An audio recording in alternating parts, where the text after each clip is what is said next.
Hi, in this video, I will be showing you problem number 23 of chapter 11 section 10. Find the Taylor series centered at the given value of a.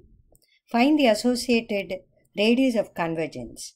F of x equal to e to the exponent 2x at a equal to 6. The Taylor series for f of x at a equal to 6 is e to the 2x, which is equal to sigma n varying from 0 through infinity.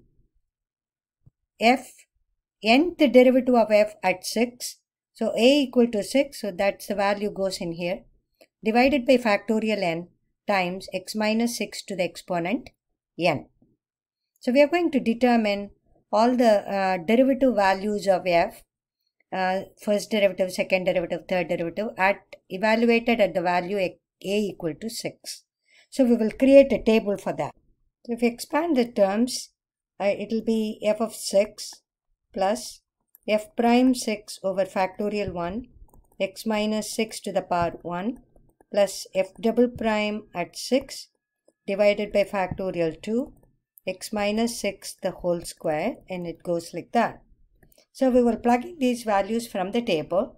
F of 6 is nothing, then the first derivative at 6 is given by the second value 2 times e to the power 12 over factorial 1 x minus 6 plus the second derivative is 2 squared e to the power 12, so 2 squared e to the power 12 over factorial 2 x minus 6 the whole square, and these values go like that: 2 cube e to the power 12 over 3 factorial x minus 6 to the power x minus 6 to the power 1 x minus squared, so x minus cube x minus 6 to the power 3. So the values get continued. In a concise manner, in sigma notation, this can be written as f of x can be written as n varying from 0 through infinity. Then if we generalize these terms, for the first derivative it is 2 to the power 1, for the second derivative is 2 square, for the third derivative is 2 cube. So for the nth derivative it is going to be 2 to the power n. Then all the derivatives have e to the power 12. The denominator is going to be, the nth derivative will have factorial n below, so factorial n below. Then the other terms are just x minus 6 to the power 1 for the first derivative, x minus 6 whole square for second derivative, so to the power n for the nth derivative. So this is the generalized expression for the Taylor series representation of the function at a equal to 6. Now the second part, this is the first part of the problem. The second part of the problem is to find the radius of convergence. Anytime we do the radius of convergence, we will do the ratio test.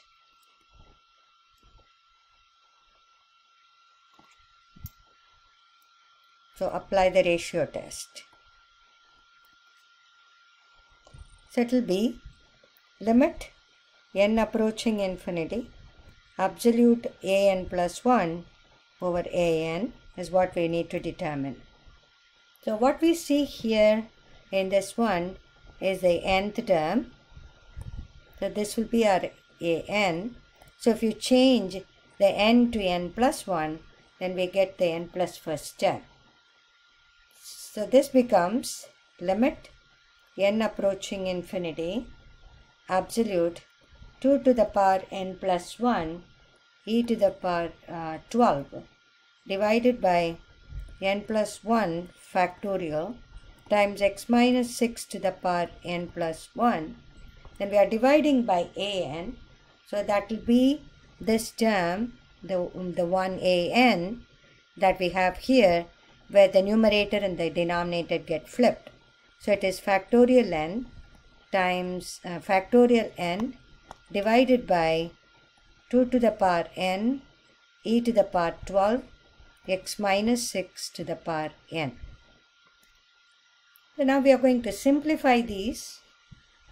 This absolute x minus 6 to the power n, x minus 6 to the power n plus 1, that will give us x minus 6. E to the power 12 get cancelled out. Then we get 2 to the power n and 2 to the power n plus 1. That will give us 2 on the numerator. Then we have factorial n.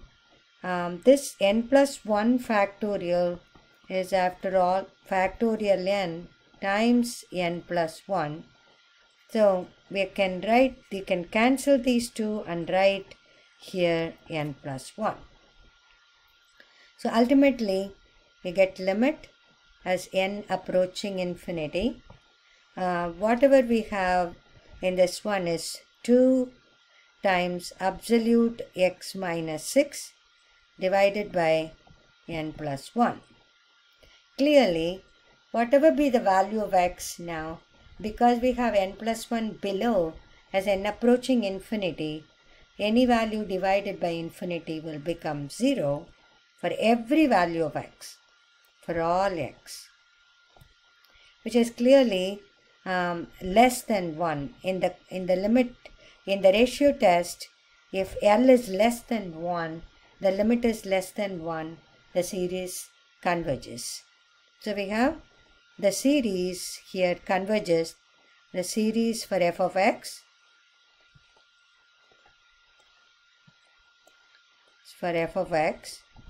converges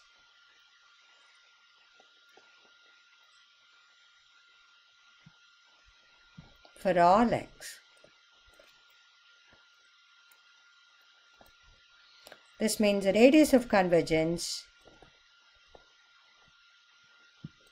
R is infinity in this case. And this is the second part of the problem. First part is to determine the Taylor series representation, and the second part is to find the radius of convergence. In order to find the radius of convergence, we apply the ratio test, simplify, and we know that the ratio test tells us if the ratio is equal to L and if L is less than 1, the series converges. So here, whatever be the value of x, the limit is equal to 0. That means it's always less than 1, no matter what the value of x is. In other words, the series is convergent for all values of x. So that translates to the radius of convergence being infinity. Hope this video helped.